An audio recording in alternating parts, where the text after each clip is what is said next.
Shri B Gopakumar, അങ്ങേക്ക് 3 minute. Sir, ഞാൻ ഈ ധനാഭ്യർത്ഥന ബില്ലിനെ എതിർക്കുന്നു. ഇവിടെ 3 അംഗങ്ങളെ മറുഭാഗത്ത് എത്രമാത്രം ഭയക്കുന്നു എന്ന് അവരുടെ ചർച്ചയിൽ വ്യക്തമായി. അവർ ഭയക്കുന്നത് ബംഗാളിൽ സംഭവിച്ചതുപോലെ കേരളത്തിലും BJP നേതൃത്വം കൊടുക്കുന്ന NDA സഖ്യം അധികാരത്തിൽ വരുമോ എന്ന ഭയമായിരിക്കും അവർക്കുള്ളത്. ഞങ്ങളുടെ പാർലമെന്ററി പാർട്ടി ലീഡറെ തെരഞ്ഞെടുത്തതിനെയാണ് ഒരംഗം, ബഹുമാനപ്പെട്ട ഒരു അംഗം, ഒരു അഭിപ്രായ പ്രകടനം നടത്തി. ഒറ്റ കാര്യമേ പറയാനുള്ളൂ.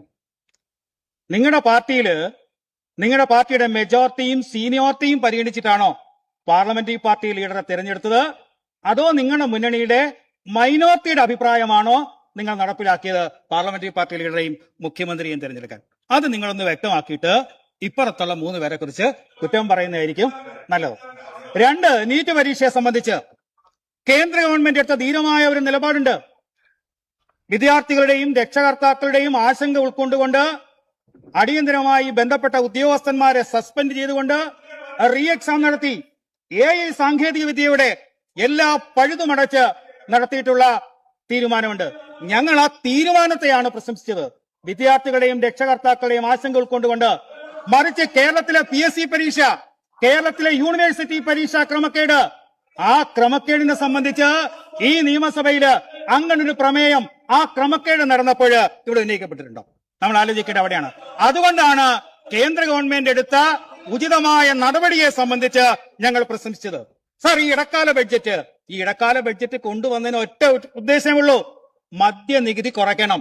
ഇത് ഒരു DKBD ലീഡാണ്. കർണാടക മുഖ്യമന്ത്രിയും കേരള മുഖ്യമന്ത്രിയും തമ്മിലുള്ള ഡീല് മദ്യനയത്തെ സംബന്ധിച്ച്. എന്നാൽ Karnataka government alcohol in beverage അവരുടെ കഴിഞ്ഞ ബഡ്ജറ്റിൽ കൊണ്ടുവന്നു, വീര്യം കുറഞ്ഞ മദ്യത്തിന് വില കുറയ്ക്കാൻ. ഇവിടെയോ റെഡി ടു ഡ്രിങ്ക്. അവർ രണ്ടും സമാനമാണ്. വലിയൊരു ഏർപ്പാട് ഇവിടെ നടന്നിട്ടുണ്ട്. ആ ബഡ്ജറ്റില് എവിടെ ചർച്ച നടത്തിയിട്ട്, ഏത് മുന്നണിയിൽ ചർച്ച നടത്തിയിട്ട്, ഏത് ക്യാബിനറ്റിൽ ചർച്ച നടത്തിയിട്ട്, ഏത് നിയമസഭാ കമ്മിറ്റിയിൽ ചർച്ച നടത്തിയിട്ടാണ് ഈ നികുതി കുറച്ചത്? അതിന്റെ പിന്നില് വലിയൊരു അഴിമതിയുണ്ട്. ആ അഴിമതിയാണ് നമ്മൾ അന്വേഷിക്കപ്പെടേണ്ടത്. അതുകൊണ്ട് തന്നെയാണ് ഇടക്കാല ബഡ്ജറ്റിൽ ഇത്ര ധൃതി പിടിച്ച് ഇത് കൊണ്ടുവന്നിട്ടുള്ളത്. ഒപ്പം ഇവിടെ വളരെ കൊട്ടിഘോഷിക്കപ്പെട്ട ഓപ്പറേഷൻ കൊടുങ്കാറ്റ്, ഈ നയം നടപ്പിലാക്കിയപ്പോൾ അത് ഓപ്പറേഷൻ ഇളങ്കാറ്റായി മാറി.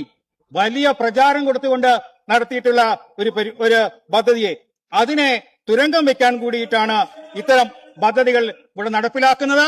ഇതിന്റെ പിന്നിലുള്ള വലിയ അഴിമതി നമ്മുടെ രാജ്യത്ത് ആദ്യമായിട്ടാണ് കർണാടക സംസ്ഥാനത്തില് ബഡ്ജറ്റിൽ ഇങ്ങനെ നീതി, അതിന്റെ ചുവട് പിടിച്ചുകൊണ്ടാണ് നമ്മുടെ സംസ്ഥാനത്തും ഇത്തരം കാര്യങ്ങൾ കൊണ്ടുവന്നത്. അതുകൊണ്ട് തന്നെ ഈ ധനാഭ്യർത്ഥന ബിൽ വേണമെങ്കിൽ ഈ നികുതി വയോജനക്ഷേമത്തിന് വേണ്ടിയോ അല്ലെങ്കിൽ ഇവിടെ കൊട്ടിഘോഷിക്കപ്പെട്ട ഇൻഷുറൻസ് പദ്ധതികൾക്കോ വേണ്ടി ഉപയോഗിക്കാമായിരുന്നല്ലോ.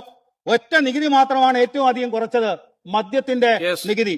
അതുകൊണ്ട് തന്നെ ഈ ധനാഭ്യർത്ഥന എന്ന് പറയുന്നത് ഈ സംസ്ഥാനത്തിന്റെ പൊതുവികാരം മാനിച്ചിട്ടുള്ളതല്ല.